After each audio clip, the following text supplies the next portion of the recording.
Hello there, this is James and you're watching Tixee Live. And a very good afternoon to all of you and a very happy Monday. In today's episode, I want to discuss a little bit about obviously more earnings, because as we know, earning season is in full swing, plus a couple of other stories breaking into the market, which could affect the market in some ways, plus a little bit more about dollar weakness, which is continuing throughout this session. But before I get into that, don't forget, sorry, my throat's got dry all of a sudden.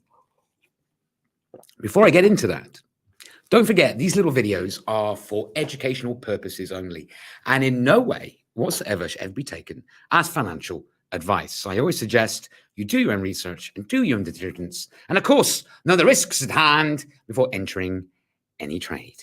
With that out the way, let's get started. So yes, as we know, earnings season is in full swing.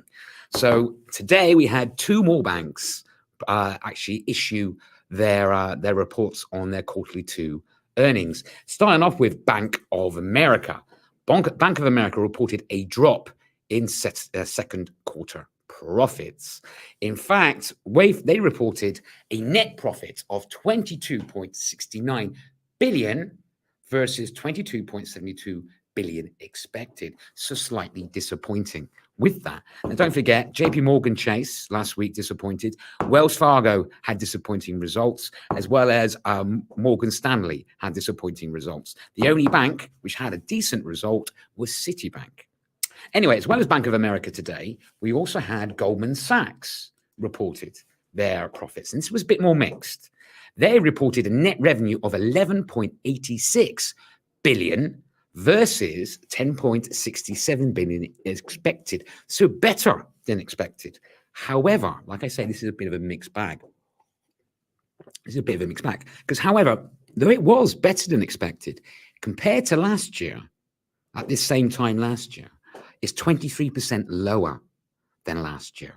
So, you know, better than expected today, but in the big picture of things, still 23% lower than its previous quarter two earnings of 2021.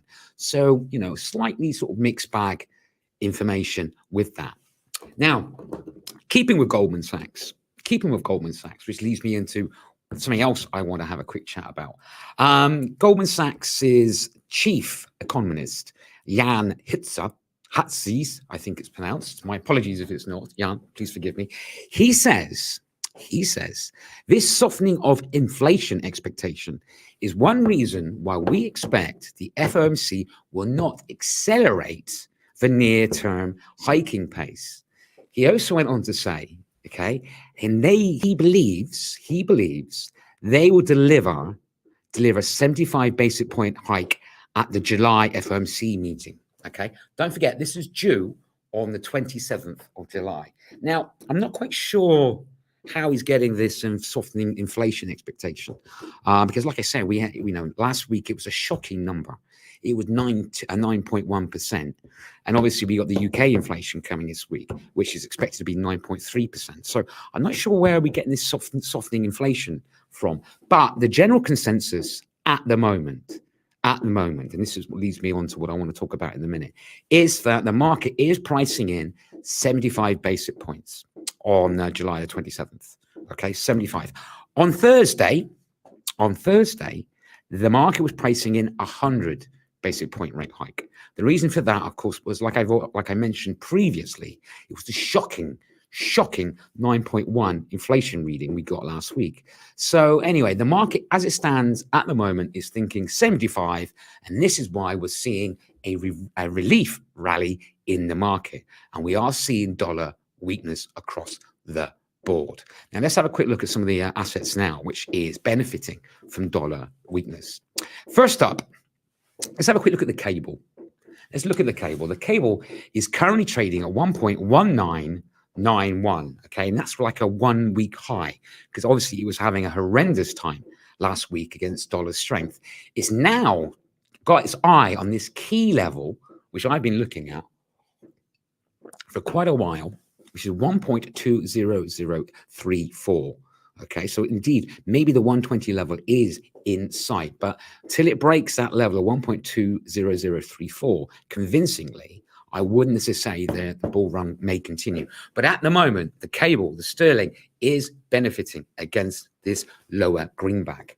If we go to the currency we all were talking about last week, wouldn't stop talking about it, and that's the euro. The euro, again, as you can see as well, is also benefiting from dollar weakness, currently trading at 1.01461. I have an eye, I'm keeping an eye on this level here, 1.0076, as a potential area of interest, because if we do see a little bit of a drop off, this area might prove to be quite an interesting area of interest for a potential support. Okay, now this is on a daily. We are still below a 100-day moving average and a 200-day moving average. But as I mentioned this morning, the RSI is in the middle of the 30 and the 70, so still indicating that this the euro is not currently overbought. What else shall we look at? Let's look at the dollar yen. Yes, again, we say this on a daily, so we look at the 30-minute. We can see that obviously after the real big bull run that the dollar had last week, okay, certainly on the Thursday with that 9.1 inflation reading, we can see the yen has got back a little bit of its strength, and it's pushing the euro, the dollar back a bit. It's fighting back, so to speak, and it is currently trading just above the 200-day moving average, but it is below the 100-day moving average. RSI as well, as it indicates, between the 70 and 30, so again indicates that potentially the dollar is not oversold yet. What else shall we look at? What's benefiting from gold, from dollar weakness? Obviously, gold. Okay, gold is trying to break this or reach this key area of interest, which I have, which is $1,727. It is still up higher. If you look on for a day, we can still see it is up a lot higher as well on the day, currently trading at $1,719.37. But again, it still hasn't broken that key level or touched that key level yet. What else on dollar weakness is Bitcoin. Remember, we were looking at Bitcoin for quite a while. It was hovering around that key area of interest of 20,929. It's now broken away from that area, currently trading at $22,182. This is purely really a dollar weakness, but we do have risk appetite on the market because of this as well. Because I said the market's pricing 75, we have risk appetite. This is why Bitcoin is benefiting too. There is something else I want to talk about and show you as well, and have a look, which again is benefiting from dollar weakness. Okay, and that is coffee. Yeah, coffee. Coffee is actually extends its rebound from a 9-month low due to weaker US dollar, okay, and obviously supply concerns. It's currently trading at 210.28, so coffee is benefiting as well. So we're seeing commodities currently benefiting from weaker dollar. So yeah, that's how we're looking at it at the market at the moment. Oil as well is also benefiting as well, despite that story of Biden's visit to the kingdom, where the kingdom has said they will try and increase production, as an ally. So they said they're going to try and do an extra 13 million barrels, but it's not really taking any of the steam out of oil at the moment. It's trying to get back to the $100 a barrel price range, currently trading at $99.26. So it's trying to get back to the glory days of when it was above $100 a barrel. So again, that is benefiting again from dollar weakness. Another story I want to talk about, which is, again, a little bit off, out of the box, and it'd be interesting to watch as well.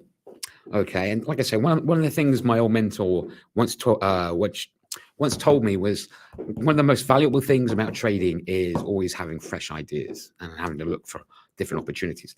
Now, today starts the Farnborough Air Show.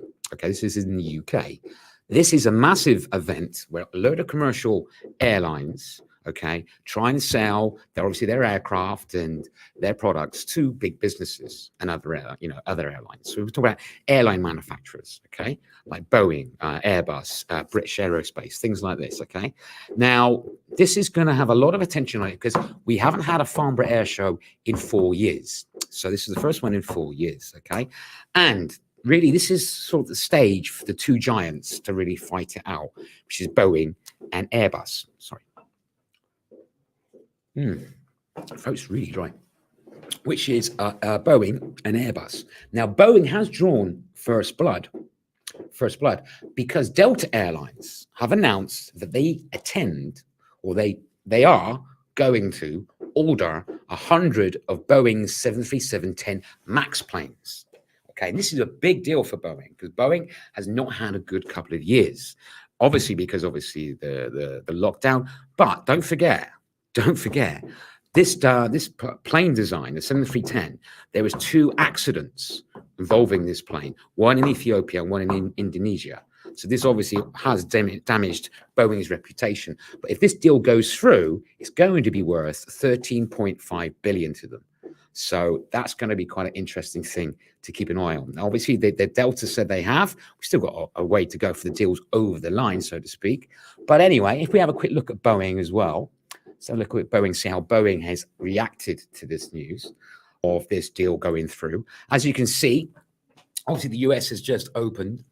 We have opened with a gap, and Boeing is currently trading now at 152.81 cents. So it has opened with a gap higher on the back of this announcement.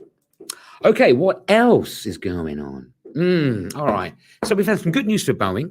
Okay, we've had a nice relief rally, which is nice, because we've had a lot of doom and gloom last week and over the last couple of trading sessions, a lot of dollar strength. So it's good to have a little bit of a relief rally and seeing other assets gaining some ground against the greenback.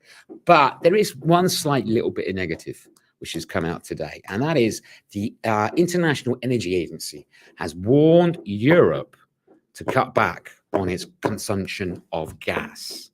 In fact, it says if Europe does not cut back on its consumption, it's in for a long and hard winter. It's very Games of Thrones sort of saying, isn't it? A long, hard winter. And don't forget, this story will develop a lot more as we get closer to the time. I spoke about it this morning, and I spoke about it last week as well. The market is waiting with bated breath about July the 21st, okay? Because that is when Nord Stream 1 should be reopening. Don't forget. Now, with the International Energy Agency warning about having to save gas, with Macron saying prepared for cuts, for them to cut off Europe, that is a big day. And I would talk a lot more. I've talked a lot about it already. We know how important this is and how much the market is scared about the Russians not turning their taps back on. But obviously, 21st of July, Nord Stream 1 should reopen. But will it? So yeah, that's the worrying thing. But as well as that, we've got some other events happening this week. Don't forget, of course, UK claimant count tomorrow and UK unemployment. Wednesday, we have UK CPI. Like I've already said, 9.3% expectation. Canada CPI, BOJ interest rate decision, ECB interest rate decision, which I will do a watch along. That's going to be the first time, priced in anyway, first time they've raised interest rates in over a decade. German manufacturing PMI, UK services PMI, and CAD retail sales. So a huge events to come, in particular Thursday. I think the ECB interest rate decision and press conference, more importantly, and with Nord Stream 1 news as well and developments, Thursday could potentially be a very big day indeed. As the market stands, FTSE is currently trading higher, 1.06%.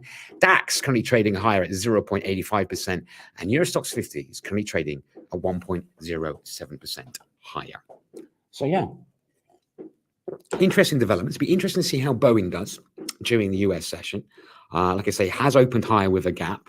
and that is some good news. Interesting to see how long coffee can maintain its momentum as well, and whether or not the cable can break that key level of 1.20076. And see, like I say, how that goes on. So anyway, as it stands, we got a market which is having a rally. Everybody's quite a bit more optimistic. Dollar is weak today, which makes a nice change because it's been king for so long. Let's see how much this relief rally can gain more momentum or not. So that'd be interesting. Don't forget, you can ask me questions anytime you wish, whenever I'm live on air. It could be anything to do with related to the market, or anything, or you can just simply say hello if you like, because they say it's nice to know, nice to communicate, interact, because this is a live show after all. And don't forget, if you ever think of a question after I finish I'm going live, don't forget you can leave it in the comments below, either on Facebook and YouTube. I will see them and I will reply to them live on air next time I do a video. So I will always see your questions, like I did Friday for this gentleman called George. He left 2 very, very good questions for the morning session, and I answered them in the afternoon session because I did see them. So please remember that is an option for you too. Okay, if there is no questions, not to worry.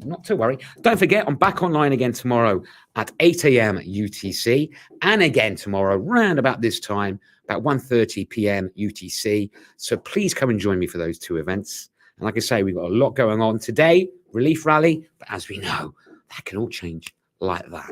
But anyway, as I always say, if you're watching me on Facebook and you've enjoyed this little episode, follow us by all means. If you're watching me on YouTube and you've enjoyed this little episode, subscribe if you like. Hit the notification button so you know next time I'm going live. And if you enjoyed this video and you found it interesting, useful, and you put up with me, my over-the-top enthusiasm for the markets, which I just simply can't help because I love the markets, give me one of those. It's nice to know. I said I've got a couple already, which I really appreciate. It's nice to know that you like what I do. But anyway, till next time or till tomorrow, don't forget, these little videos are for educational purposes only, and in no way whatsoever should ever be taken as financial advice. I always suggest you do your own research and do your own diligence. And of course, know the risks at hand before entering any trade. Till next time, every single one of you, trade safe.